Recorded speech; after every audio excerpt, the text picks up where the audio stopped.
Working Cows Podcast, Episode 71. Welcome to the podcast that gives producers a platform to discuss and share paradigm-challenging practices. Practices that have increased the effectiveness of their operation and the joy that their families have received from this lifestyle.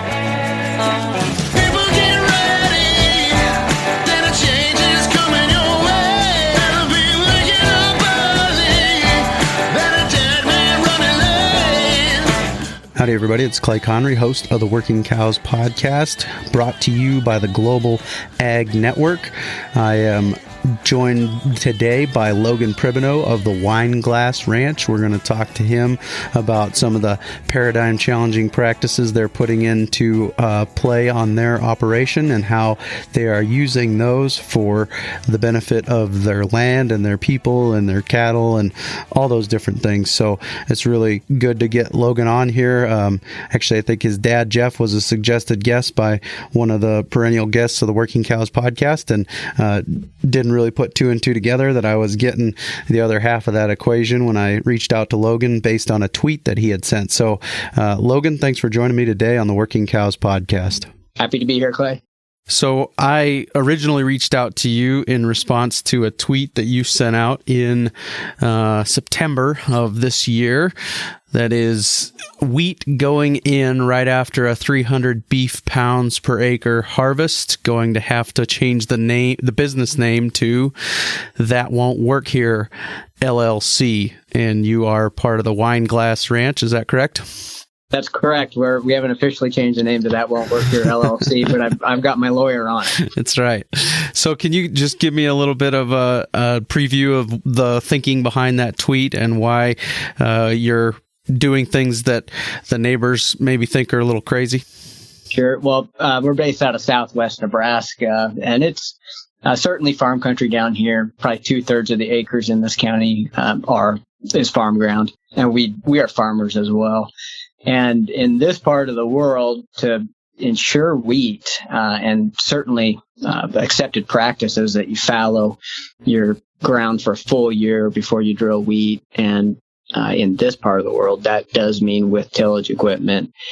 And we've been working for several years to get away completely from that on our dryland crop rotation. And so this is our third year of running a forage crop where we graze it off in August and then drill wheat in September right behind it. And the first 2 years were sort of smaller test plots, and this is the first year where we really went full in. So all of our wheat that we drilled this year was behind a grazing crop and the best grazing crop that we've grown in the 3 years. We were able to harvest 200 to 300 beef pounds per acre on average. That field that I showed a picture of was the 300 pounds per acre harvest, which was as good as we've ever done. What are you guys doing there as far as the forage crops, and how are you managing some of those resources? Sure.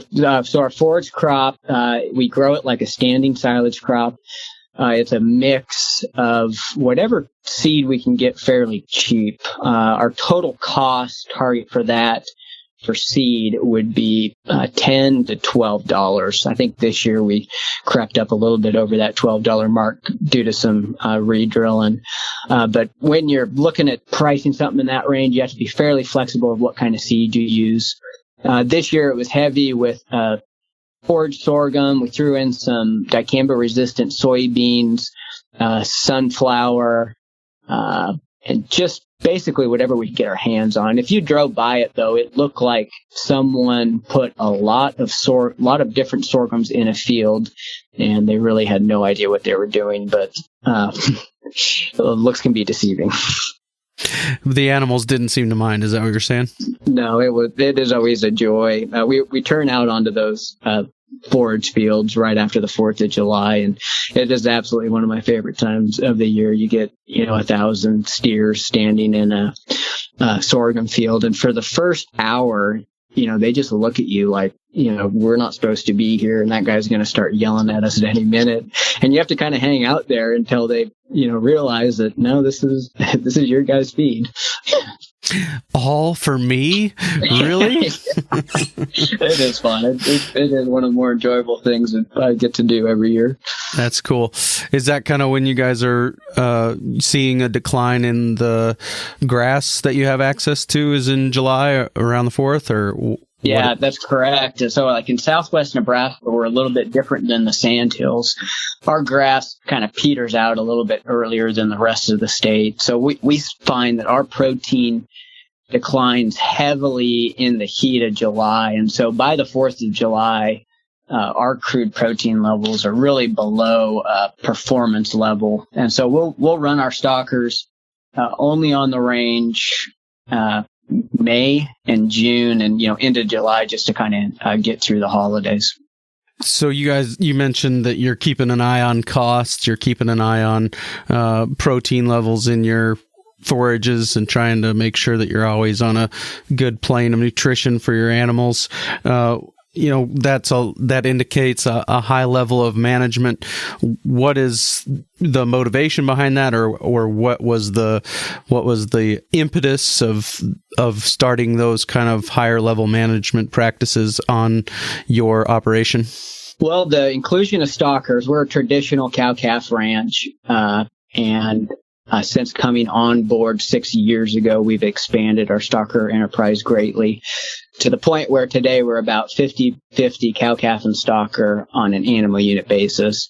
And stockers are really culturally are not common anywhere in the state of Nebraska.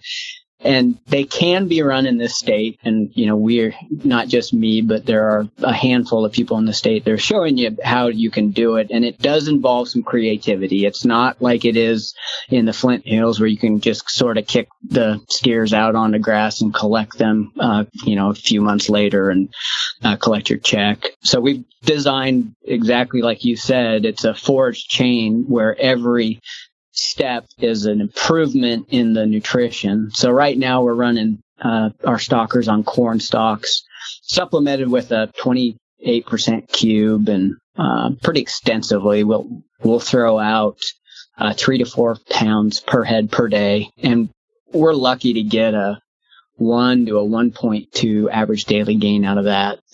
After corn stalks, we go on to wheat pasture, which we rent from farmers. We'll interseed into their irrigated cornfields, and they'll graze from the end of March until grass green up on our native range, which is typically May 5th. And then they're on the native range, rotationally grazing through our pastures, our developed pastures, for May and June. And then the final stage is that standing silage crop, where they should do, depending on how green they are from the previous forage segments, they can do as high as a 3.0 average daily gain. You mentioned that stockers are not culturally common there. What are some of the responses you get, kind of along this theme of that won't work here? What are some of the responses you get, or how have you guys been able to beat expectations, I guess, with some of the things that you're doing? Sure. I think just stockers not working on Sandhills. There are people before me that have proven that wrong, but it still is prevalent throughout the state. And it has to be very well managed. As I said before, for us, stockers is really about pasture utilization and having as many animals as physically possible on the range in May and June, when our pasture quality is peaking. And so it really goes back to it can work if you're willing to work at it and you're really willing to analyze the data and make changes to allow them to work. So basically the stockers for you are matching the available forage to the stocking rate. Is that what you're saying? Yeah, that's correct. And, with our rotational grazing and rest system, you can only get so far running only pairs, and it really doesn't fit very well for drought management and for optimum grass management to just run a single class of animals. And there are other people that are running a totally different species of animals, which I think is probably even better if you're looking to fully utilize your range. But for us at Wineglass, I think the answer is probably yearlings for now to get that maximum utilization at its peak. And it's also a bit of a safety valve. I think that's a phrase that was used a lot early on in the Working Cows podcast, is a bit of a safety valve for you guys as far as drought is concerned. Is that accurate? That's correct. And we'll run, it's the ultimate safety valve for half of it to be disposable stalkers. And even further, we'll run 1,000 of our stalkers run as custom with our neighbors, so that even if we're looking a little dry to begin with, they have a feed yard right next door to us, and we can, in a moment's notice, pretty much get that 1,000 off of the operation. And what role does that play in the overall cash flow management of the operation? How are you guys making these stalkers work for you? How do you time the selling of them, some of the marketing situation, and all those things?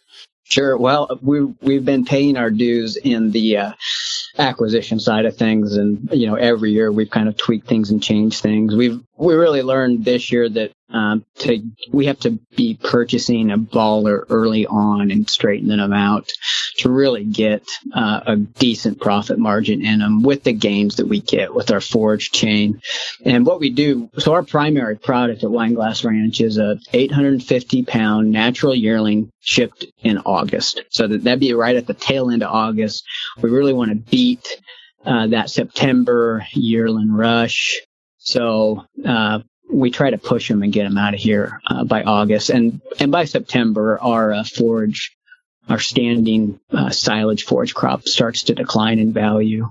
And that 850-pound natural yearling shipped in August will kill in February for the purchaser, the feed yard, and that is typically the peak of live cattle for the year.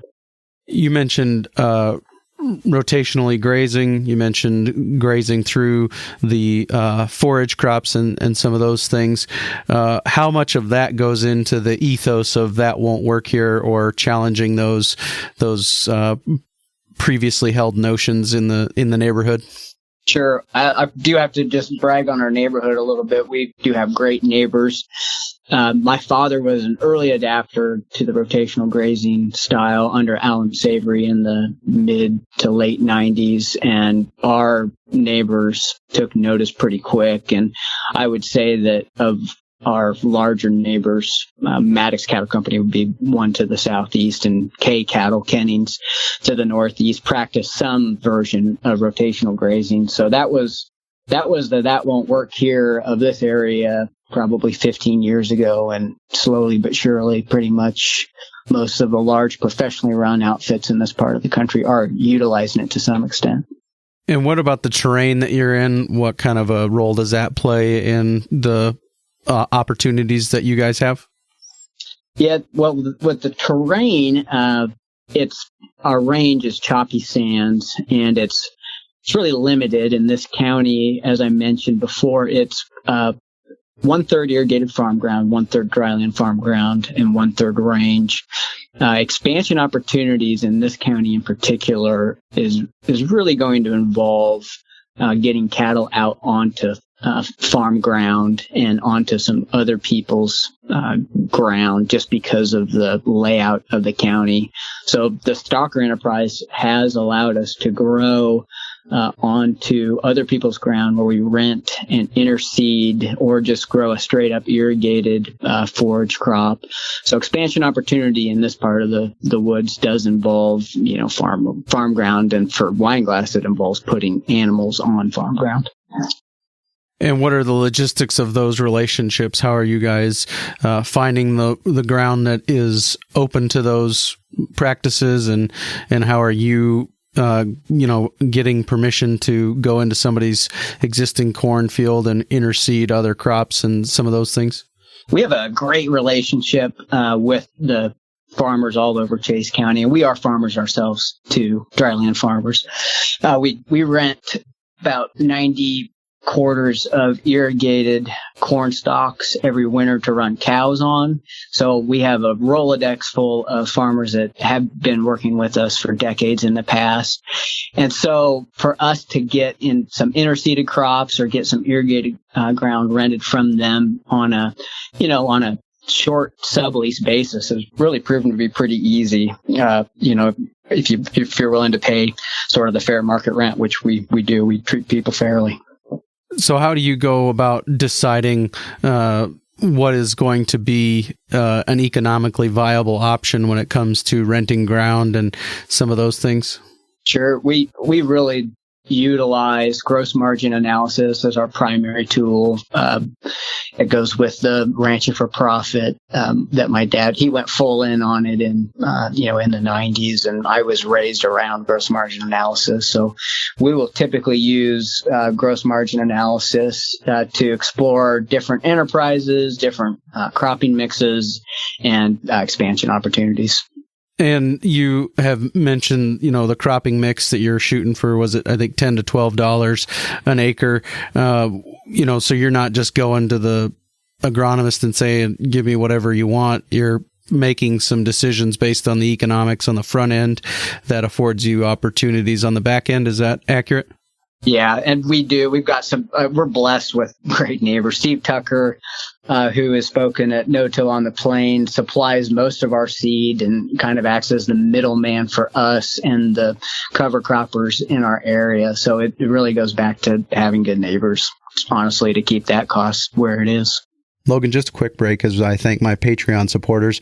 I mentioned last week that I was starting some theme posts in the Facebook group. And so here's just a quick example of one of those theme posts that I made this week, asking some questions about budgeting in the operation and how you're using technology to bring that to bear. Today, I wanted to talk to you on Tech Tuesday about what are we doing with our technology tools to develop a good budget. And the reason I wanted to talk to you about this is because I was watching a video with Burke Tigert yesterday, and he was talking about how a good spreadsheet you can use to determine the relationship between different classes of animals on your operation and what they will be worth and what they have been worth in the past, and that is the most helpful tool in budgeting is how you develop those budget tools based on the relationship of one class of animals to another class of animals. So I want to talk to you about what tools you are using in your what technology tools specifically you are using in your operation to develop a budget that is actually helpful and providing helpful information to you.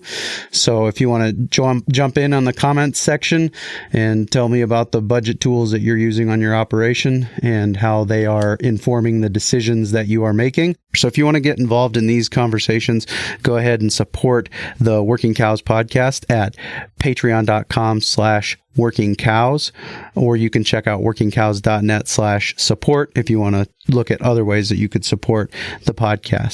And what have you guys kind of experienced as the return on investment, I guess I'll say it that way, as far as the holistic management or the rotational grazing? Was that a constant improvement? Was there a point at which it plateaued? What did that look like for you guys?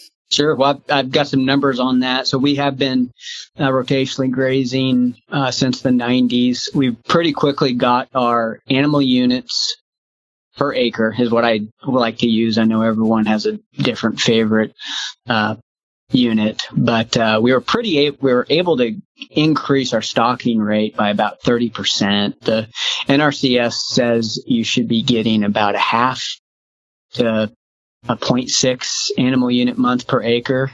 We were very easily able to get up to a 7 to a 7.5 with rotational grazing with pairs. By doing two things, we've gotten that up to where we're running double that. So this last couple of years, we've been at a 1.34 animal units an acre.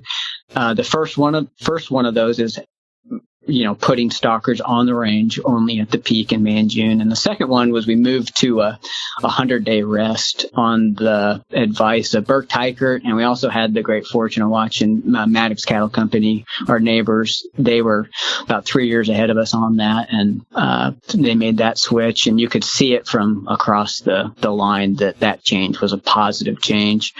So the rotational grazing really allowed us to effectively double our AUM harvest each year. So we're going to follow up on both of those issues. First, I want to hear more about the economic importance of matching the forage availability to the stocking rate. How much of a role does that play in your profitability? You mean in terms of, can you rephrase the question for me? Yeah, sure. Stockers, the stockers themselves, what kind of a role are they playing in you guys being able to maximize the use of your standing forage? It's similar to the safety valve question, but more from a profitability perspective. What kind of a role do they play in harvesting those available AUMs at the right time? Sure. Well, the accepted farmland rotation, which most dryland farmers would have in Southwest Nebraska, is a fallow wheat, no-till corn into the wheat stubble. And stalkers, so you start looking at, your fallow period obviously is what you hone in on when you're trying to adjust your ROA or your return on investment too. And if you're going to grow a forage crop or a cover crop, it is best utilized with the nutrients that it's in. It's best utilized in a growing animal as opposed to, a cow or a pear for that matter. So to grow for us to make these kind of cover crop / forage crop work, we did needed to have a large number of stalkers kind of in queue to make that transition pay. And then the other one was the 100-day rest, the transition to that and the benefits of it. Could you talk a little bit more about the difference that's made on your operation? Sure. So we switched to a 100-day rest in 2017. In 2017, most of Nebraska was really challenged in the middle of the summer with very little rainfall. We went 60 days and got less than a quarter inch of rain. It was the first year we moved to the 100-day rest. Before, we'd been at a 60-day rest for, more than a decade. Our neighbors had to lock up their pears and feed them a full ration in their feed yard. And you went out on our range with that 100-day rest, and there was just grass galore. So that 100-day rest, we got there in the nick of time. I do believe that had we stuck with the tried and true, for us anyway, the 60-day rotation in 2017, we would have had to destock the ranch. Instead of destocking the ranch, that 100-day rest allowed us to really flourish and had no animal performance issues whatsoever and remain fully stocked despite that 60-day window. And so you're talking about the rest period during what time of the year, and how are you managing that kind of ballet on paper, I guess, as it were, of the rest and what's getting grazed when? Sure. The 100-day rest, it regionally is just what we kind of talk about. It's Rex Ranch, and everyone in Nebraska always talks about how many days you're resting.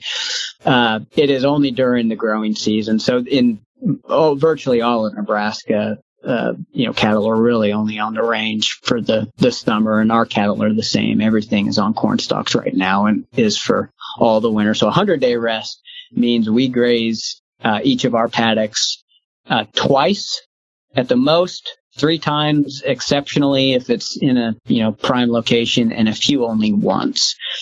So that is really is what a 100-day rest looks like in Nebraska. Okay, so what you mentioned earlier, your improved pastures. Can you define an improved pasture for me, and then we'll circle back to this 100-day rest? Sure.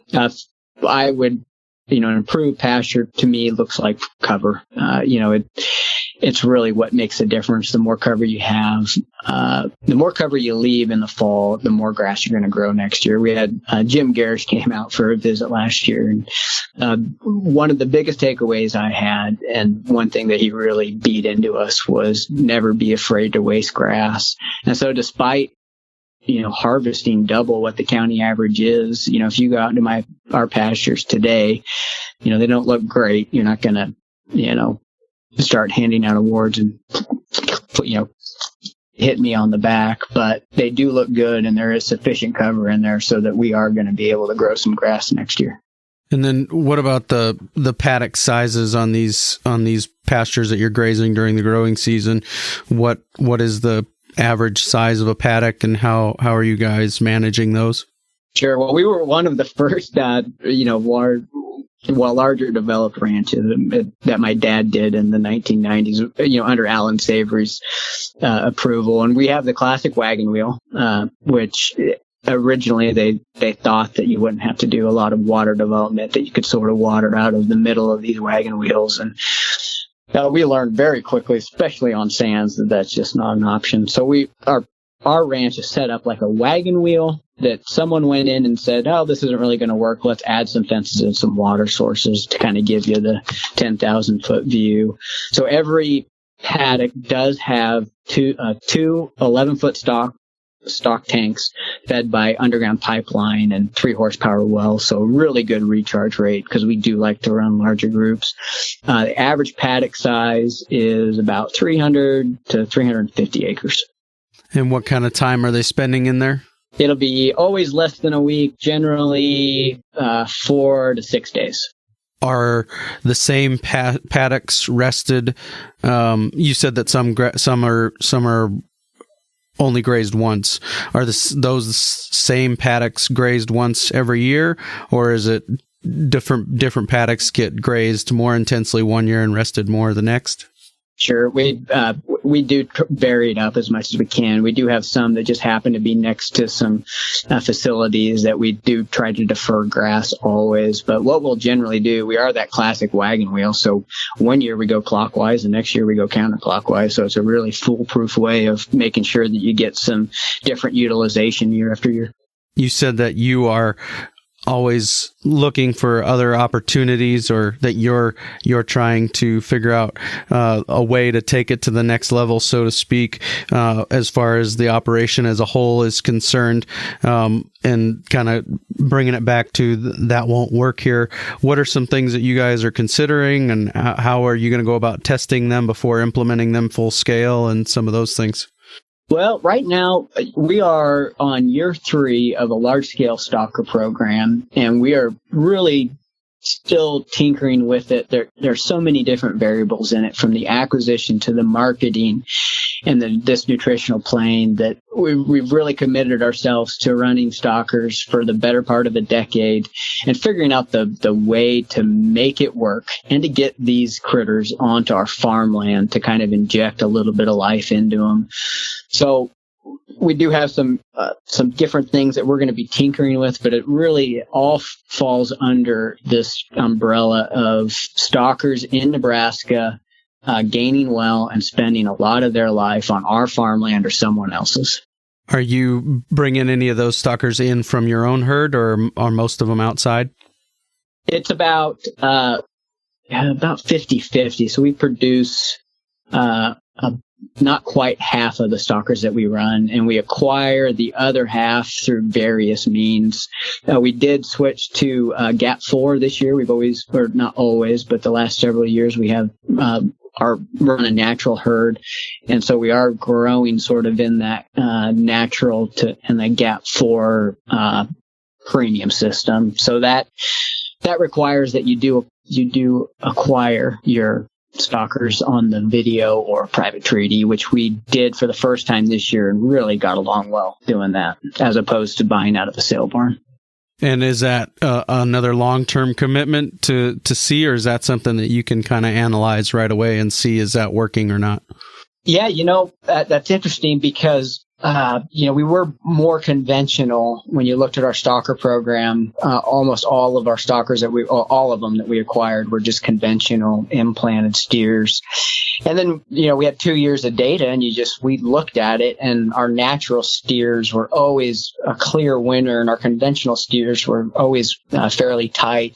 So we made the decision this year to grow into, what's working. And for us, that's been a lightweight natural steer. And so more than half of our stalkers this year will be, right now today, they're only a 4-weight, and we're going to grow them to that 8-weight by August. What else are you guys doing to control input costs? We've talked about the cost per acre of your cover crops and some of those things. What else are you guys doing to control input costs, not just in the stalkers, but in the cow herd generally? That's an interesting question. So we had Burke Packer come out for a couple of days consulting last year. And my dad was an early adopter of, the Sabre system, as I've mentioned repeatedly. Probably getting tired of hearing that. But he had a system where he was June calving, and he was extremely low input. And with Burke's guidance, and he doesn't recommend this very often, we're actually increasing our inputs.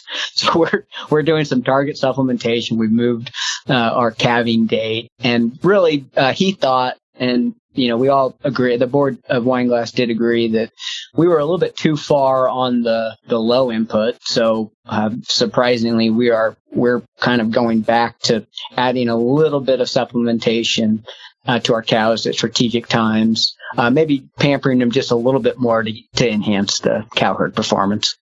And what is that performance metric? What are you talking about? Is it fertility, breed up? What are you measuring? Two numbers in particular, and that's breed up, which for any May June calver is a big issue, in particular in Southwest Nebraska, where your range, in August is drastically declined. And then also our wean calf crop percentage, and Tiger, famously uses a different model for that. So we're just how many wean calves we're bringing to weaning each year. We're recording this on December 28th of 2018. It will release sometime shortly after the first of the year. And my artist assured me that he would be working on the first of the Working Cows merchandise t-shirts for this podcast, and that is that fertility drives the bus. It's a quote I took from Bob Howard's episode, and we're gonna start putting out some of these things, some of these merchandise items, and the first one is going to be this fertility drives the bus t-shirt. I'm pretty excited about it. So I like that idea. Fertility drives the bus of profitability. So hopefully it turns out how it is in my mind, but I'm excited. So that I was excited to hear you mention that as well. Anything else? Well, how about let's wrap up with this. You mentioned a board of directors. We've talked a lot about some major management decisions over the last 3 years with stockers, talked a lot about other management decisions with the cover crops and the cost of those and some of the other things, going to more supplementation, going GAP 4, all natural, those kinds of things. How do you guys go about making those decisions? How do you guys go about making sure that you are seeing all the variables? More heads together is better than fewer. Kind of what are you guys doing in those regards? Sure. Well, there are two things at work here. One's the board of directors, and the other one is the management team at Wineglass. We are a sizable operation. We do have a management team. It's not the Logan Pribbeno ranch. There's a cow-calf manager, a stalker manager, and a farm manager. We would not be able to do any of this without them. So we are a team of skilled employees, not a chief and a bunch of Indians and the chief ordering them around. So part of it is the personnel here, which creates a culture that works. And the culture it's filtered down from the top. Wineglass always has been a highly adaptable operation before my time or before my dad's time. So we do have a culture of willingness to change, running the data, trusting the data, and moving into the direction where your data is telling you to go. So we are early adapters to a lot of different things. We like to be on the edge. It's who Wineglass is, and it's not who we are. It's before I was even born, it was that way. So culture is a very big part of that. The board of directors of Wineglass, we do use the executive link to sort of facilitate some of this board of director content, but ultimately there is a separate board of directors for Wineglass. And it's just run the data, which a lot of ranches don't do. We do spend a lot of time accounting for things, running analysis. So it's run the data, number one. Trust the data and go in the direction the data is telling you to be. And that's kind of how we make things work at Wineglass. Very good. Very, very good. So I appreciate your time today, Logan. Thanks for entertaining my hunting you down based on a tweet that caught my eye. So I really appreciate your time today. Yeah, I enjoyed it, Clay. Really good stuff there with Logan Pribbeno. Really looking forward to upcoming episodes. I've got a pretty good map going on. I got an episode with Charlie Arnott of New South Wales, Australia. If you've been on Facebook and seen any of his stuff, he's a very interesting guy, and they're doing some really interesting and innovative and out-of-the-box stuff in all of Australia, but he's really closely connected to a lot of people who are doing a lot of those really interesting things. So really looking forward to talking to Charlie next week on the podcast. Going forward, I've given you some hints. If you were paying attention, maybe you picked up on them about who my guest for episode 75 is. Also got some good episodes coming up on economics. I got some good episodes coming up on multi-species grazing and sheep in general. So look forward to all that in the next few weeks on the Working Cows podcast. Thanks for your support, and thank you guys so much for the generous support I've received, whether it be through people sending me stuff off my Amazon wish list or people supporting the deal on Patreon. There was a post this week that went out when I sent out the first round of swag to my Patreon supporters who are supporting me at $20 a month or more, and sent them out some pretty cool t-shirts. So if you want to check that out, go over to workingcows.net/contact and look up the social media pages, and you'll see the stuff that I sent out to them that I posted on social media as it was going out in the mail. So thank you again for all your support, your feedback, just reaching out to me. That means a bunch, just letting me know how it's been challenging you.